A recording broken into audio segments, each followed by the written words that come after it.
Hello, world. Welcome to Real Talk, the Hobbit edition.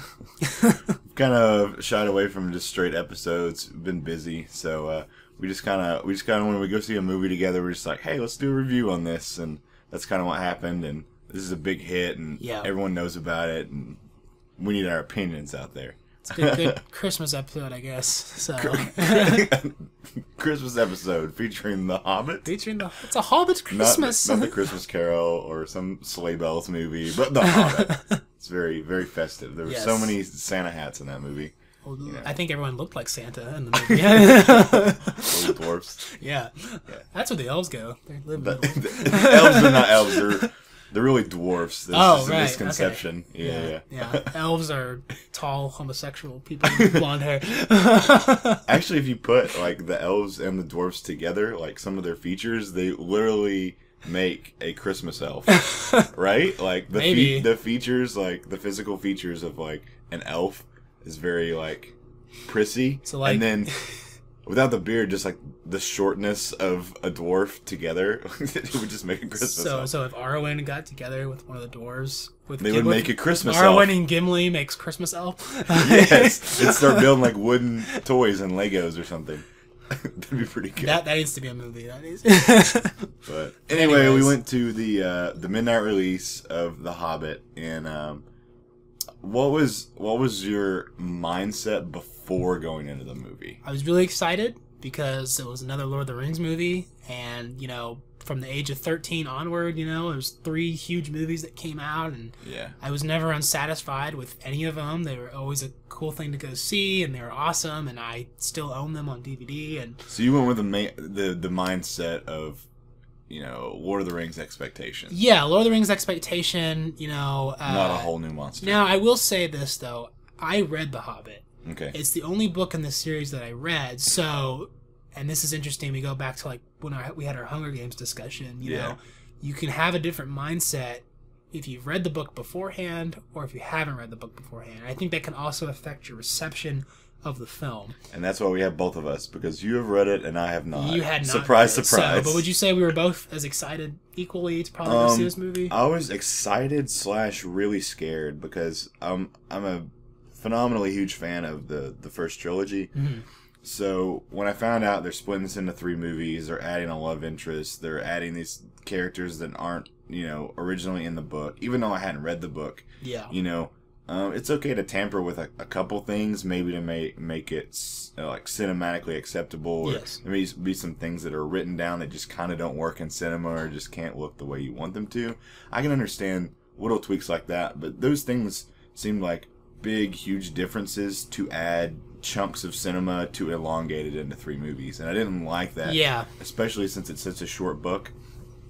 So the fact that it's the shortest book of all of them and it gets its own trilogy is really scary to me. Yeah. Because it's like you're already screwing stuff up and I haven't even started watching I think that was the big reservation in my mind before we saw it, was the fact that they were splitting up into 3 movies, and someone mentioned to me that they were adding something.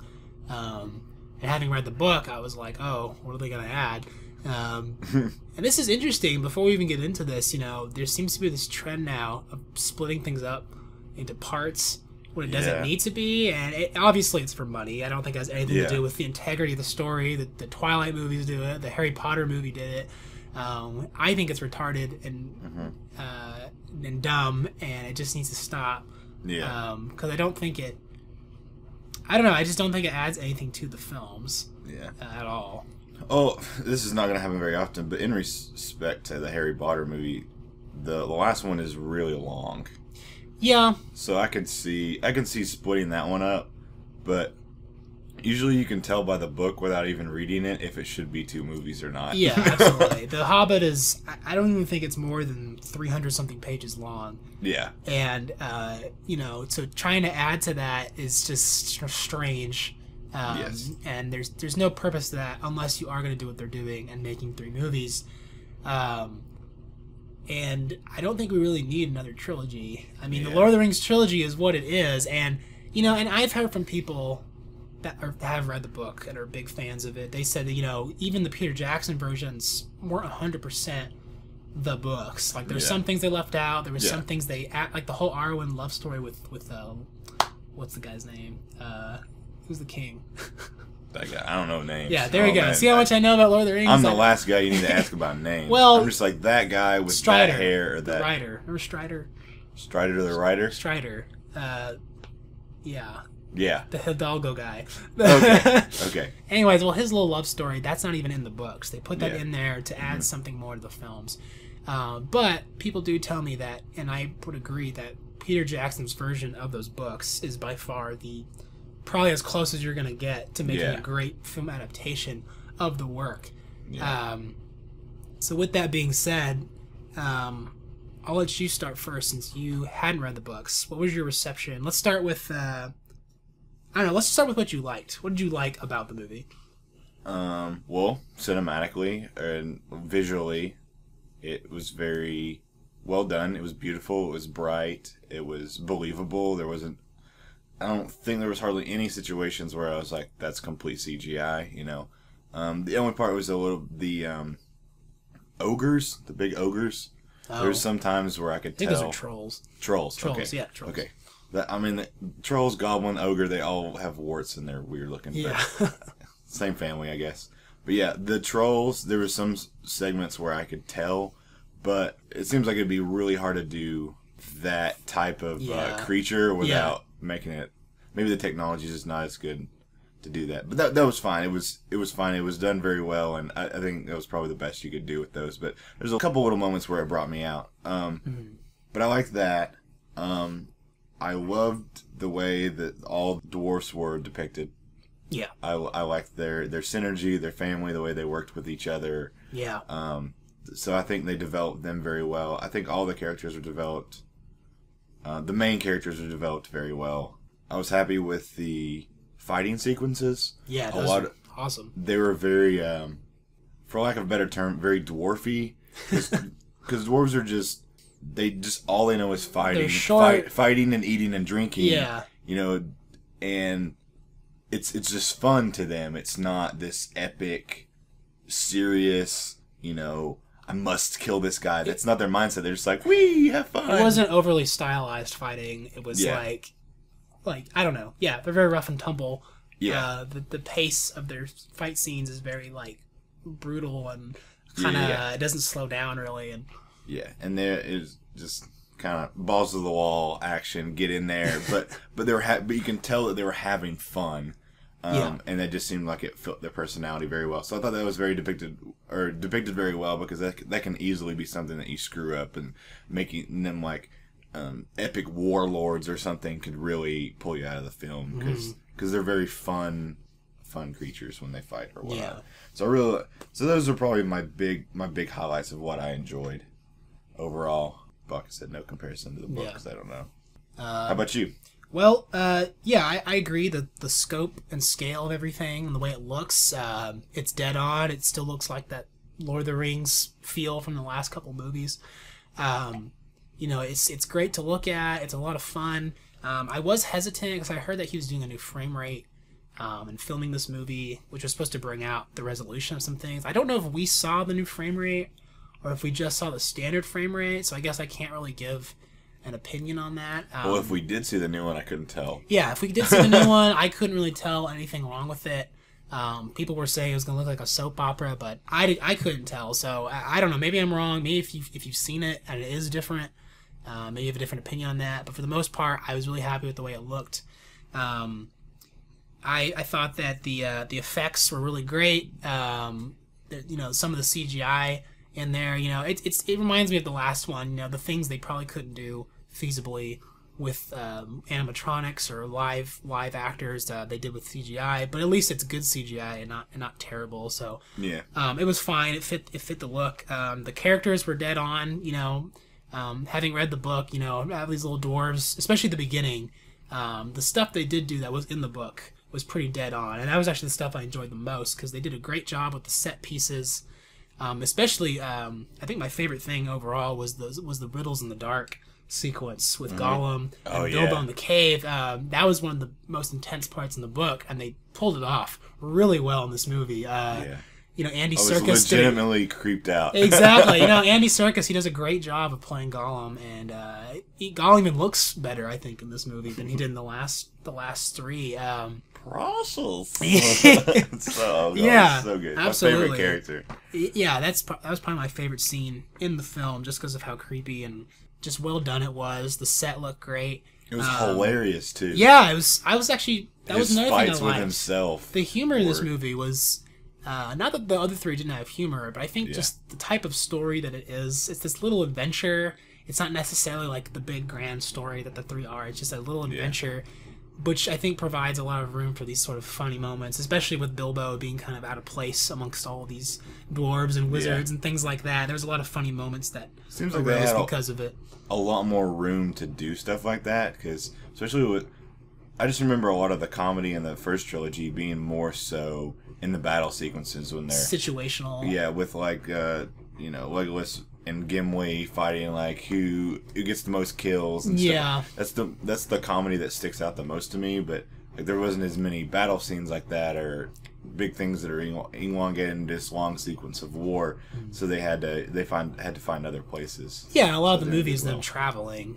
Yeah. Going through places. So it's like the buddy movie of the Lord of the Rings. Yeah. Of the Lord of the Rings, I guess quadrilogy now is what it would be. So, quadrilogy. Yeah, and then the other thing I liked too was I liked that the action picked up where it was appropriate. There never was a time. I mean, I think a lot of people can get bored of these movies. Yeah, but I think more of that has to do with the fact that it was midnight. We were seeing this at, and the fact that these movies are really long, so you have to start them at the right time. Otherwise, when there's important scenes of dialogue going on, you might find yourself getting a little tired. But I thought it was fine. I thought it was well paced. I also was really happy that Ian McKellen was back as Gandalf. There had been some talk that he was not going to do it, which would have been terrible. I wouldn't have even seen the movie. Yeah, if that was you the just case. can't do that. Exactly. You just can't do that. And also Martin Freeman, who plays young Bilbo, does a really good job as well. So yeah, those are my favorite things. Absolutely. Gandalf's always just one of my favorite characters. Yeah. But it seems like he got to be a little bit more human in this movie.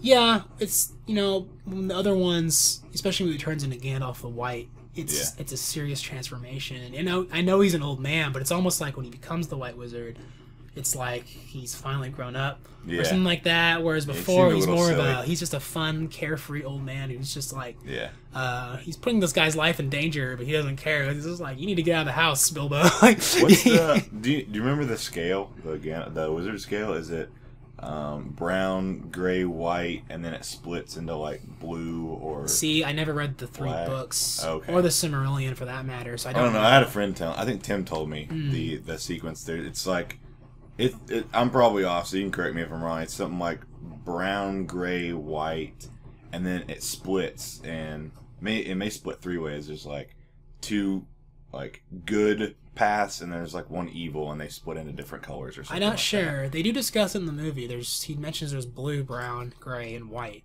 and we actually get to meet another wizard in this film, as well. So that was pretty interesting. And it may split when it goes to white. It may be blue from gray to blue or white. I don't know. I know that's a cool little skill tree that the wizards go through. Yeah, exactly. Really but I don't know. So good things aside, I would say this movie was mostly positive. I don't have too many criticisms of it, but I can agree with mostly positive. Yeah, mostly positive for sure. Was there anything in this movie that you maybe bugged you, or maybe you thought could have been a little better, or maybe you just didn't like at all?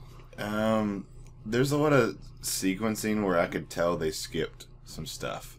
So you're watching the movie and they skip, and I'm sure these parts will be in like the extended version when it comes out. Yeah. But it was very easy for me to tell when they chopped a section out.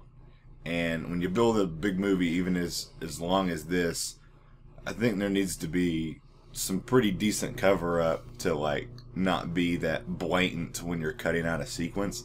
Because there's some stuff where it leads into this is getting ready to happen, and then that part is skipped.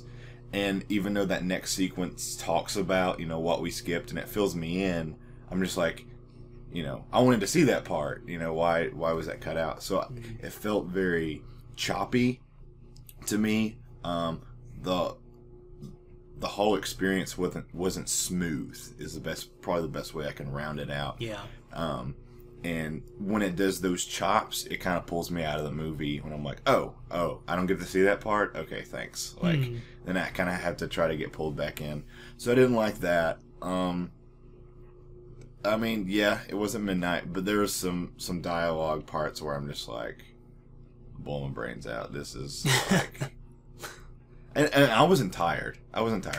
Last 3 nights before that, I'd stayed up till 3 a.m. I'm good. Not a big deal. This was toward the first half of the movie anyway.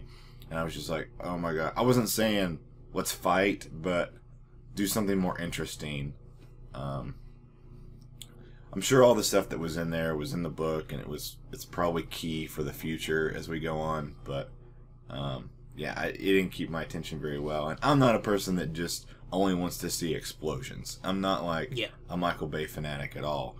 But, with dialogue, you gotta keep my attention somehow. Yeah. And the girl beside me was like, when do they hit people? And I was like, hopefully soon. Because, that's a guarantee, for me to be happy when they start swinging something. Yeah, but rooms of old people talking in a circle. Yeah. And then it's like, when can get back to the trolls and the cutting of people open. Yeah. I mean, the dwarves are hilarious when they talk. Yeah. All their sequencing is hilarious. When Smeagol, Golem, whatever you want to call him, when he talks, it's hilarious. It's entertaining. But when, angry old white guys or, the elf leader and Gandalf are talking, like, even though it's important, I don't know. Can you cut the dialogue down some? Well, yeah, and those scenes seemed like they were put in there just for expositional purposes. Yeah. Yeah, and that's my criticism of this movie, is that having read the book, the scenes you found to be sort of strange and boring actually weren't in the book. And how about that? Yeah, there's a whole entire scene where they have it's almost like an exposition scene where it's Agent Smith and Gandalf and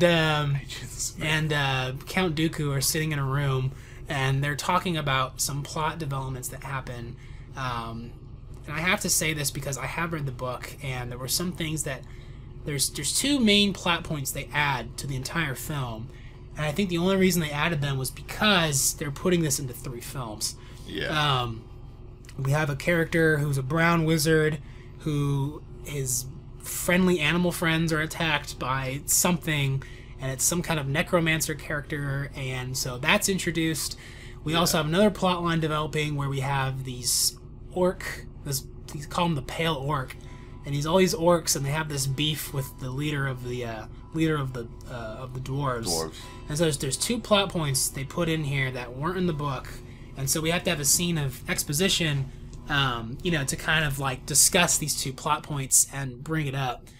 And it's not that they were bad plot points. That they service this version of the story, but my big criticism is that they just seemed like you didn't really have to have these plot points, these big plot points in this film, which in my opinion all The Hobbit is. It's a little adventure that takes place in the Lord of the Rings universe that kind of indirectly ties into the rest of the story. The thing that does that is when Bilbo finds the ring. Yeah. But he doesn't even mean to. It's not even like, oh, he found this ring. It's like, no, he happens to find the ring, but he doesn't even know what an impact that's going to have. And then they go on this little adventure, and the adventure happens, and it's over. And I felt like trying to add these scenes and stretch this movie out into a trilogy, they're trying a little too hard to make it have this, like, bigger meaning and this connection to, like, the other 3 films, when it really doesn't need to have that. This movie could have been easily 4 hours long, and they could have done everything that was in the book in 1 film. Yeah. And, I'm still looking forward to the other 2. Yeah. And hopefully these things that they've added have a payoff. Maybe this boringness that we go through, maybe, like, all right, I'm still giving you guys a chance. Like, you got 2 more movies, but you better blow me away with what you've added, or I'm just going to be like, well, that's stupid. You just added, 4 or 5 hours to a whole trilogy that I didn't need when the story was already good. Well, and I think it takes away from the villain of this story, which is the dragon. Smaug. And so those who haven't read the book or don't know the story is a dragon takes over the dwarves' caves, and the dwarves are going back to get it, and Bilbo comes along with Gandalf on this adventure to kill the dragon. The thing is that, we don't even see the dragon in the movie. It's very obvious they're saving that event for either the next movie or the last one. It was all about the son. Yeah, and it's about this prince's beef with the orc. The orc is the main bad guy in this film. So what I'm wondering is, like, are they going to do a thing where it's like, okay, the bad guy in this movie is this orc character we've introduced, and maybe the second movie is going to be the necromancer character that they vaguely talked about, and then the third movie is going to be the dragon. My worry with that is, like, what if the necromancer guy is like 10 times more of a bad guy? Then you get to this dragon who's supposed to be like the biggest. This is supposed to be the climax of the story, but we're in the third movie at this point. It's like, just kill the dragon already. Yeah, that's kind of what I was thinking in the movie. I was like, why do we have to fight these? Just kill the dragon already. Like, can we get to that part? It's introduced in the beginning of this, and we have to wait 8 hours for them to get exactly.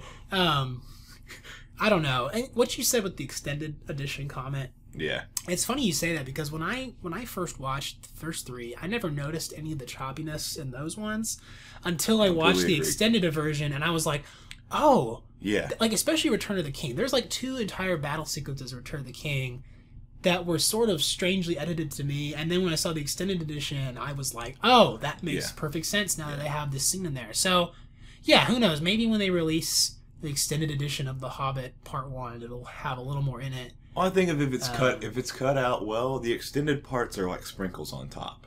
Like, you get the whole thing, or the cherry on top, or whatever you want to say. Like, you get the whole thing, and you should be satisfied with it.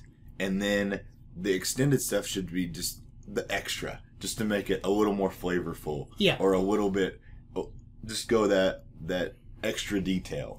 But without it, it should be solid, and I felt like it wasn't solid. I felt like chopping those parts out hurt the movie when it shouldn't.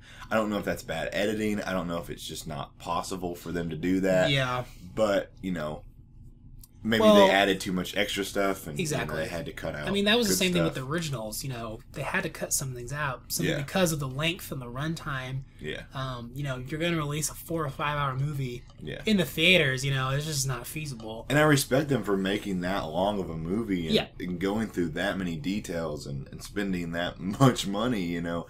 High five, for that. But when you cut it out, I don't want to know. I don't want to know until I buy that fancy, $50 DVD to tell me this is what we cut out, but it's really good. It's worth seeing or whatever. If you want to have a marathon that you have to, watch these sequence of movies for a whole week to get through them, then, you're not completely bored.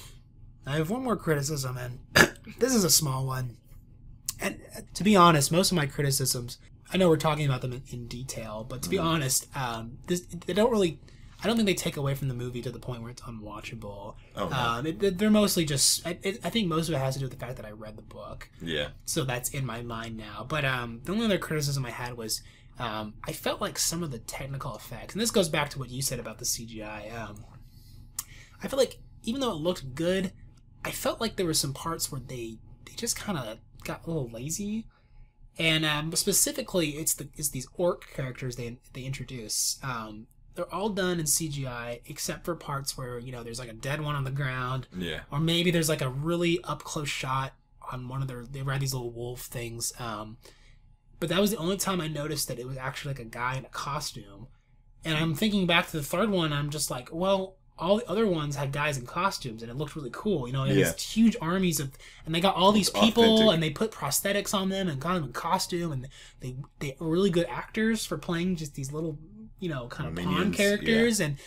And with this one, I just kind of felt like they were just like, well, let's just make a CGI group of orcs easier. Let's just do that, and then we don't have to hire a bunch of people to be in makeup. Yeah. And to me, that took a little of the charm away. Yeah. Because I was expecting when they said orcs, I thought, oh, we're going to see cool bad guys again in costume, and instead it was just sort of CGI. And even the goblin sequence in the cave, which is probably the most exciting sequence in the movie. I understand there's a lot of them, and I had no problem with those being CGI, but there was like a giant one who was like the king troll or the king goblin, and Yeah, the huge double chin. and those up close shots. I was like, you couldn't even bother to show us what a goblin would have looked like in costume, you know? Yeah. And we had an entire cave sequence in the Fellowship, and everyone was in costume in that scene. Yeah. And so, except for the cave troll, which was understandable, but And they pull the camera away when they do like a lot of the bridge sequencing. yeah, exactly. Just for they can CGI and it won't look that like noticeable. And so, and I, you know, I'm not saying that this is a huge hindrance, because there are movies like, you know, this isn't like Star Wars where every character, even the up close shots, are all CGI. I mean, but it was something that I thought took me a little out of the film, because I was so used to what this. It's a standard set by the trilogy. Yeah. And if you're gonna make another addition to this series of films, you kind of have to either meet that standard or go above and beyond it. You can't just come... You can't change the formula. Yeah, you can't come close and switch something up. I mean, I can understand, like, the switching up of the frame rate because you think it'll improve things. Yeah. But if you switch up the way you even did characters, like, that can just lose its charm. Yeah. I mean, that's a big reason why I think that they did so well. Like... It's authentic. Like, it feels real. It feels like you're really watching real people do it.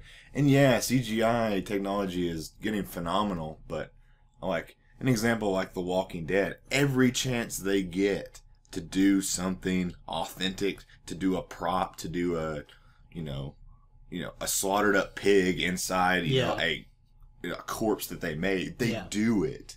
And that's a TV show. And that's a TV with a show. much smaller budget, and they still go the length to do that. Yeah, and it may be a time thing, like when you shoot a 3,000-hour movie, I'm sure time is a thing, but like you said, the last trilogy did it. Why can't you? Yeah. So, I don't know. I mean, hopefully the next two movies, maybe there's some improvement in that. I don't know. I am interested to know what the dragon's going to look like. Yeah. I'm a little worried about that. I'm a little scared. I mean, the Nazgul looked awesome in the other movies. And, but, so, I don't know. Don't you dare shortcut the dragon. Oh, don't my gosh. you dare. If they... You want to lose me as a Hobbit fan. If you build it up to this dragon, this dragon is like the freaking dragon from Shrek or something like that, I'm going to be pissed. Oh, my gosh. Look, there's Donkey. Hey, there's Donkey in the back. I don't know. I'll be so mad. I don't know. So, I don't know. What's your overall rating for this film? It's okay. It's solid, but it didn't blow me away. So I'm still in between like matinee and full price, but I'm probably gonna lean to the low end of full price. Okay. If you guys can't remember, we have unwatchable, meh, matinee, full price, and then real good. So I'm at like the bottom end of full price. It's solid. It would be worth a non-midnight release ticket, in my opinion. But in comparison to the first trilogy and what I've already seen, it just didn't meet that. It's a different experience than the first time around. Yeah, in a negative way, not in a positive way. Mm-hmm. So they do a lot of really good things, but in the first trilogy, they did a lot of really good things and more. So, if you compare it to, another movie that's not as epic and not as well known, then yeah, this is going to be a real good movie. But, you have that bar to meet. So yeah, low end to full price for me, but it's definitely worth seeing. Just don't spend $1,000 to go see it. Yeah. Well, we did. We spent the midnight release price. Yeah. Which with no student discount. No! Yeah. I think it was worth it though. I'm gonna go ahead and say a solid full price for me. Okay. I wouldn't say real good. Just because I don't think I didn't think it blew. And this is similar to when I saw Captain America, and I had a lot of expectations, and it just kind of it met them kind of exactly. But there was still something that could have done a little bit more. So yeah, I'm gonna say a solid full price. There's a few things I thought took away from a little bit of the Lord of the Rings standard that this film has had before it. But at the same time, it's still just as good of a Lord of the Rings movie. It's definitely worth seeing. I'll probably go see it again myself with my family, and it's definitely, when it comes out on DVD, it's definitely worth buying. So yeah, that's my take on it. Right on. Well, thanks for listening in, guys. Our semester is over, so we may get a couple more of these going according to if Kyle can get his mic working. But over this next month or so, you may see a couple more from us. We really enjoy doing this. I hope this helps if you're debating on whether to see it or not. But yeah, check it out. Support us on Facebook, on our Real Talk page. Hit us up here on YouTube. Any comments or whatnot, let me know. I'm on Twitter, TNS Ginger Ale on Twitter. And then you can hit us up on Facebook or whatever. You can hit me up on my Facebook page as well, which should be linked on the page. Yeah. Well, I'll put all the links in the description below. But like, comment, tell your friends if you enjoyed it. Hope it helped. And y'all have a good day. Merry Christmas. Merry Christmas.